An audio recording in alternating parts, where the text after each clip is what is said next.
안녕하세요. 브레인업TV입니다. 브레인업TV는 아이들의 정신적으로 힘든 문제에 대한 이야기를 나눠보는 채널입니다. 그리고 저는 한방신경정신과 박사이자 한의사인 천영호입니다.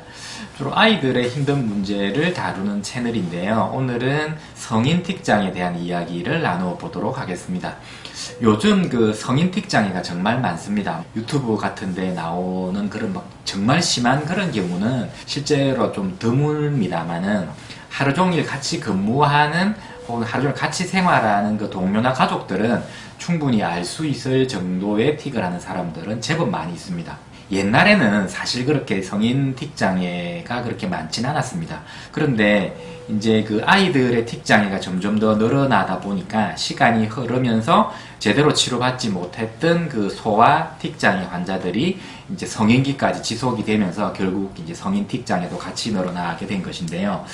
이 어려서 제대로 치료를 받지 못해서 성인 틱장애가 된 분들이 이제 저희 한의원을 찾아와서 이제라도 좀 제대로 이 틱장애를 치료하고 싶다. 이제 치료하면 정말 깨끗하게 완치될 수 있죠. 이렇게 물어보시는데 사실 저도 조금 난감합니다. 어린아이들, 주로 이제 초등학생 정도 같으면 치료를 하면 거의 대부분은 다 완치가 된다라고 안내를 해드리는데 사실 그 성인 틱장애를 저는 그 완치의 개념으로 접근하지는 않습니다.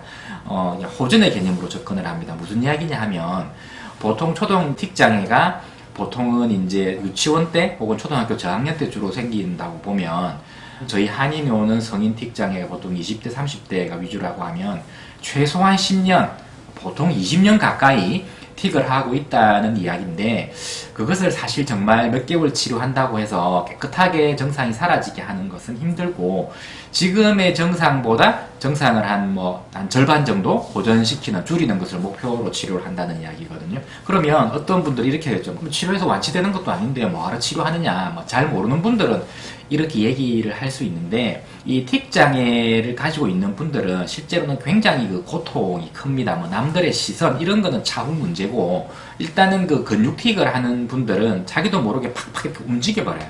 그리고 그 감각틱이 있는 분들도 많거든요. 그러니까 근육틱이 나타나는 부위에 이상 감각이 있어요. 막 좀 뻐근하다든지 쩌리하다든지 그런 느낌이 있어서 어떤 동작을 해야만 그 불편한 느낌이 해소가 되는 것이죠. 그리고 무엇보다도 사실 힘든 거는 그 엄성틱이거든요. 엄성틱은 목에 뭔가가 이렇게 막 끼어있는 생선가시 혹은 가래 같은 게 막 끼어있는 느낌이 들어서 그래서 이렇게 막 그걸 어떤 그 소리를 내서 그것을 해소해야만 시원해지는데 자기 혼자 방에 혼자 있는 경우는 어깨가 뻐근하면 어깨를 움직이기도 하고 하면 되는데 대부분은 우리가 밤에 잠들 때를 제외하고는 누군가와 같이 생활을 하죠. 가족 이외에 남들과 생활하는 경우가 많은데 그러면 이런 동작을 했을 때 이제 다른 사람이 어떻게 보일까라고 생각해서 그거를 이제 참는다는 것이 굉장히 스트레스라는 것이죠. 특히 이제 음성틱 같은 경우는 자기도 모르게 막 소음이나 이상한 소리를 내기 때문에 다른 사람으로부터 이제 오해를 받기가 쉽죠. 그래서 다른 사람의 시선 때문에 참는 것이 힘들기도 하고 그리고 몸이나 목에 느끼는 그런 이상한 불편한 감이 몇십 년 동안 계속 있는 거죠. 그래서 이런 느낌이 없는 상태가 어떤 상태인지도 잘 모르는 분들이 많아요. 그래서 이런 증상들이 모두 사라지면 좋겠지만 사실은 이 증상이 한 절반 정도만 호전된다고 하더라도 사실은 삶의 질은 굉장히 많이 올라가게 됩니다. 물론 치료를 하다 보면 사람에 따라서 50% 이상 좋아지는 분들도 많고 그리고 경우에 따라서는 50%보다 더 적게 호전되는 분들도 있습니다.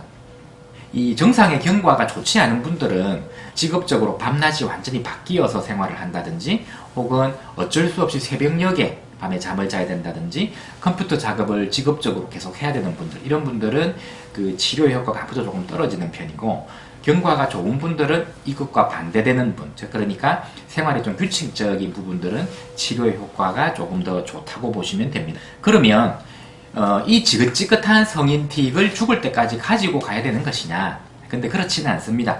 이 틱장애라는 것은 어떤 뇌의 흥분성이 비정상적으로 강하기 때문에 나타나는 것인데 사람은 나이가 들면 조금씩 노화가 되죠. 늙어가죠. 저도 이제 50대가 넘어가다 보니까 몸이 노화되는 걸 느끼기 시작하는데 노화가 진행되면서 뇌 흥분성도 떨어지기 때문에 보통은 한 40대, 50대가 지나면서부터는 이 틱 증상도 좀 서서히 소실되기 시작합니다. 가끔씩 연세가 좀 많이 드신 분, 뭐 60대 이런 분이 내 틱장애가 있는데 기분도 고치고 싶다. 그래서 저희한테 진찰받으러 문의를 주시는 분들이 있는데, 실제로 이제 진찰을 해보면 진짜 사실은 틱장애가 아니고 어떤 그 약물의 부작용이거나 혹은 이제 파킨슨 병의 뭐 초기 증상이거나 혹은 이제 그 부산말로는 채머리 흔든다라고 하는데 요두증이거나 하는 틱장애가 아닌 다른 질환인 경우가 대부분입니다.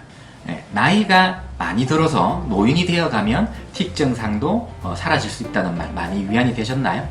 그런데 우리가 한참 활동해야 될 청년기, 주로 20대, 30대, 우리가 직장 생활을 시작해야 되고 자신의 짝을 만나야 되고 연애를 해야 되고 그러한 시기에 틱 증상을 가지고 생활한다는 것은 사실 좀 아무래도 여러 가지로 힘든 일이 아닐 수가 없죠. 자, 정리해 드리겠습니다. 성인 틱 장애를 치료한다고 완치가 되는 것은 아니다. 하지만 잘 치료받으면 많이 호전될 수 있다가 오늘의 결론입니다. 오늘은 성인 틱 장애에 대해서 알아보았습니다. 오늘은 여기까지입니다. 브레인업TV 전영호였습니다. 감사합니다.